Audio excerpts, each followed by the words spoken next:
Welcome once again to Sub English. In a closely watched annual constitution address, President Abdurrahman Mohamed Abdullah Cirro outlined the key national and regional priorities with particular focus on electoral governance, the economic impact of the Middle East tensions, and the relations with neighboring countries.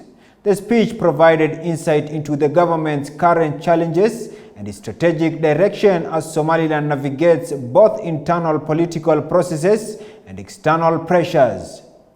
The President highlighted the central role of the National Electoral Commission in determining the timeline of upcoming elections, warning that repeated delays could undermine Somaliland's democratic credibility and international standing. He stressed that the authority to set election dates rests with the Commission, urging Parliament to respect its technical recommendation in order to safeguard institutional independence and public trust in the electoral process. Turning to global developments, the President pointed to the ongoing conflict in the Middle East as a major factor affecting Somaliland's economy. He noted that disruptions around critical shipping routes, such as the Strait of Hormuz and the Bab el-Mandeb, have led to rising fuel prices, increasing shipping costs, and broader inflationary pressures.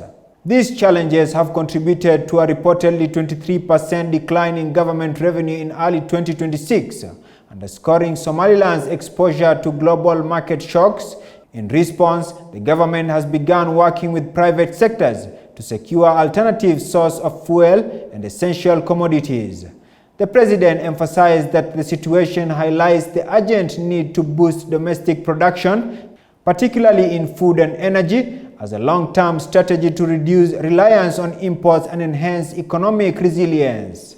On regional diplomacy, the President reaffirmed Somaliland's commitment to peaceful coexistence and constructive engagement with its neighbors. He praised the long-standing relationship with Ethiopia and called for deeper cooperation based on shared interest.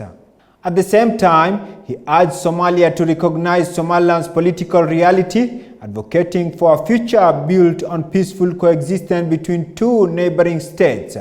The address ultimately underscored Somaliland's effort to balance democratic governance, economic stability, and regional diplomacy at a time of both domestic expectation and shifting global dynamics.